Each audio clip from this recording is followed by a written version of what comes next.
Sahabat Morning Grace yang dikasihi Tuhan, kita bersyukur melalui pujian ini kita diingatkan betapa baiknya Allah kita di dalam segala perkara, di dalam segala pergumulan Allah bisa diandalkan.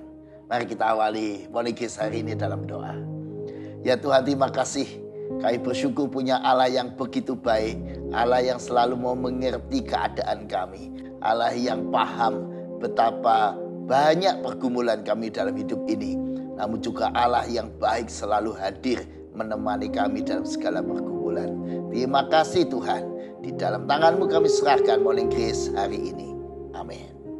Sahabat Morning Grace yang dikasihi Tuhan, hari ini kita kembali hendak merenungkan firman. Dan kali ini kita ditemani oleh Bapak Agung Wibowo. Wah, yang sudah sering berdialog dengan kita soal firman Tuhan. Mas Agung, gimana pagi ini? Ya, puji Tuhan, baik Pak Paulus.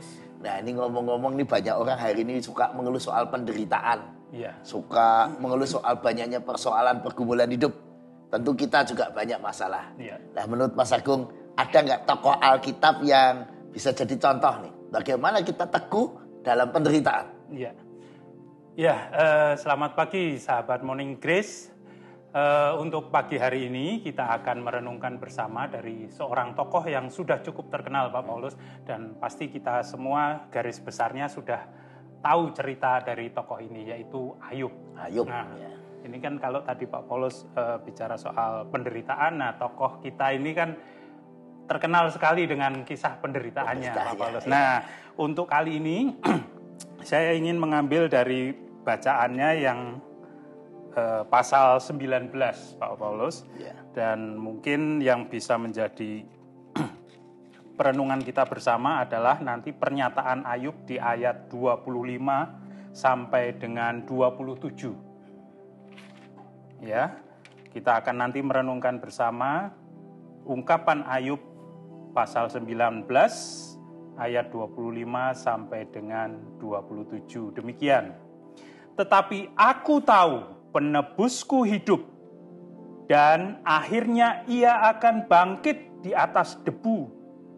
Juga sesudah kulit tubuhku sangat rusak, tanpa dagingku pun aku akan melihat Allah, yang aku sendiri akan melihat memihak kepadaku.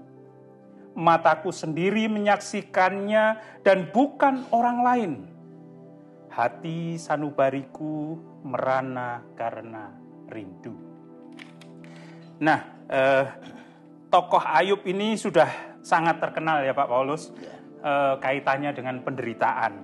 Nah, memang satu masa ada hal di dalam kehidupan Ayub yang sangat berat sekali, karena dia yang terutama memang kalau di awal-awal dia kehilangan keluarganya begitu dan sebagainya. Nah, di pasal 19 ini kemudian Ayub mengalami satu penyakit yang sepertinya penyakit kulit ya Pak Paulus, karena sampai dikerok dengan beling segala. Nah, di pasal 19 ini kalau kita baca kisahnya dari mulai yang pertama, ayat pertama dan seterusnya sampai 29, kita akan tahu beberapa hal. Nah, karena sakitnya ini, sahabat Morning Grace, Ayub sampai dijauhi oleh keluarganya. Jadi seperti disingkirkan gitu ya. Keluarganya sendiri tidak mau mendekat kepada dia. Bahkan bujangnya, pembantu-pembantunya, hamba-hambanya rasanya jijik mau dekat dengan dia. Nah, kalau kita melihat pengalaman ini kan rasanya nelongso begitu ya. Rasanya sakit hati. Kok orang-orang yang dekat dengan aku hanya karena aku sekarang ini sakit keadaanku, mereka menjauh. Keluarga yang diharapkan begitu juga menjauh. Apalagi bujangnya begitu ya, yang biasa diperintah ini dan itu juga menjauh. Itu pasti Ayub mengalami sebuah perasaan sakit hati yang tidak mengenakkan dalam kehidupannya. Nah, karena peristiwa itu kemudian kita bisa melihat betapa Ayub sangat-sangat menderita, sangat berduka dalam keadaannya, dan dia tidak nyaman dalam kehidupannya, pasti sangat tidak mengenakkan hatinya. Bahkan yang paling parah adalah ketika dia menganggap, nah ini ayat ayat yang ke-6 sampai dengan 13. Ya, di situ dikisahkan Ayub menganggap Allah itu sebagai musuhnya. Bahwa Allah menutup jalannya, bahkan mengepung dia. Jadi Ayub sudah merasa, wah Allah ini mencelakai aku, mengepung jalanku dan sebagainya. Sehingga seakan-akan ini adalah sebuah peristiwa hidup di mana Ayub bermasalah dengan Allah gitu. Itu anggapan Ayub. Namun pada akhirnya seperti yang menjadi bacaan kita tadi Pak Paulus di ayat 25 sampai dengan 27, kita melihat bahwa di tengah-tengah situasi tersebut, di tengah-tengah anggapannya sendiri bahwa Allah menutup jalannya, Ayub kok tiba-tiba menyatakan demikian ya. Saya bacakan lagi ayat 25. Tetapi aku tahu penebusku hidup dan akhirnya ia akan bangkit di atas debu. Juga sesudah kulit tubuhku sangat rusak, tanpa dagingku pun aku akan melihat Allah. Nah, ini sebuah paradoks. Di satu sisi Ayub merasa bahwa Allah itu memusuhinya, tetapi di sisi yang lain kemudian dia melihat bahwa dia tahu Allah itu yang memiliki hidupnya. Allah itu baik. Allah itu yang akan membangkitkan dia dari situasi-situasi yang berat. Nah ini Pak Paulus, saya kan juga kepingin para sahabat Morning Grace ini bisa berkomentar mengenai situasi-situasi ini. Mungkin bisa melihat kisah Ayub ini, kemudian ada satu pertanyaan saya, kira-kira mengapa Ayub di tengah penderitaannya tersebut masih bisa berharap kepada Allah, masih bisa yakin bahwa Allah yang akan menebus dia. Nah, kira-kira apa? Itu Pak Paulus. Yeah. Memang saya tidak akan memberikan jawaban saat ini begitu ya, karena saya juga ingin melihat bagaimana sahabat Morning Grace bisa merenungkan kisah Ayub ini, kemudian menilik ke belakang kisah perjalanan iman Ayub, sampai Ayub di ayat 25 dan sampai 27 menyatakan sebagai Allah sebagai penebusnya. Mungkin sahabat Morning Grace yang menyaksikan renungan pagi ini bisa berkomentar. Itu Pak Paulus di kolom komentar gitu ya Pak Paulus. Betul. Sehingga kita semua tahu bagaimana sebetulnya pandangan sahabat Morning Grace terhadap kisah Ayub ini yang mungkin direfleksikan dari kisah masing-masing sahabat Morning Grace yang menonton renungan pagi ini. Begitu Pak Paulus kira-kira. Ya, luar biasa ya. Sahabat Morning Grace memang kadang kita itu juga seperti anak kecil. Anak kecil yang di satu sisi kan pasti basicnya sayang banget sama papa mamanya kan.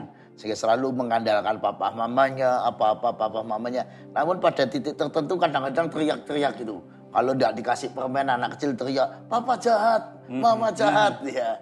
Tapi balik-balik dia sadar lagi bahwa ternyata hidupnya bergantung pada papa mamanya. Papanya baik. Pada waktu-waktu tertentu dia bisa jengkel ketika mau minta sesuatu tidak dikabulkan. Dia akan bilang, mama jahat, papa jahat. Mungkin bayangan saya juga bisa seperti itu terhadap Tuhan.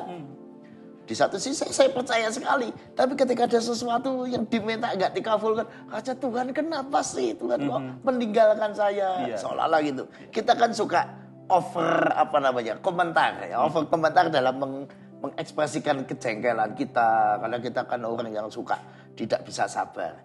Mungkin Ayub juga seperti itu Mas Agung. Dalam penderitaan yang luar biasa dia juga mengekspresikan spontan perasaannya.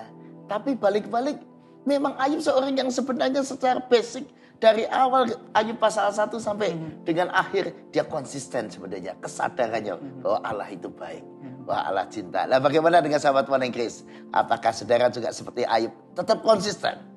Walaupun mungkin dikali-kali kita kecewa ada sesuatu permintaan kita belum dikabulkan, mungkin sekali-kali kita juga merasa jengkel, kenapa sih Tuhan kok ini terjadi?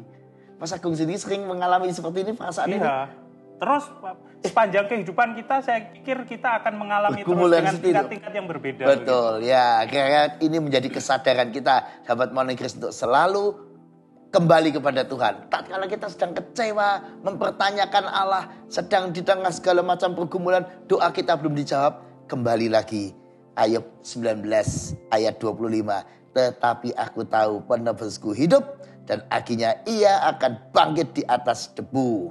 Ayat 27.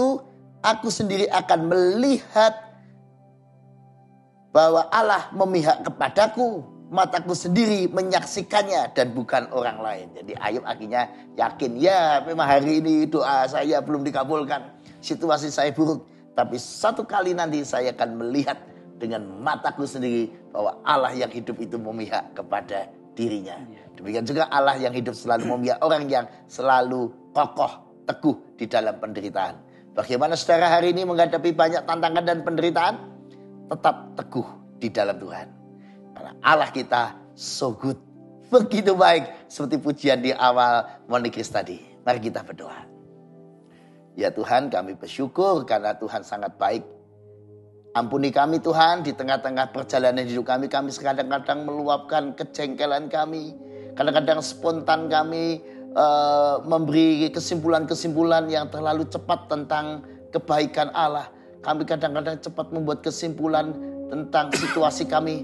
Padahal semuanya itu ada di dalam kontrol Tuhan. Terima kasih Tuhan. Engkau selalu tahu apa yang kami butuhkan. Karena itu kami ingin berserah supaya segala persoalan kami ada dalam pertolongan Tuhan. Juga ya Tuhan, kami juga ingin mohon kekuatan Tuhan supaya kami mampu melanjutkan perjalanan hidup kami dengan segala macam tantangan dan kesukaran hidup. Terima kasih Tuhan. Di dalam nama Yesus kami berdoa. Amin. Allah kita sangat baik. Ayo terus amini betapa luar biasanya Allah kita dalam setiap saat. Tuhan memberkati.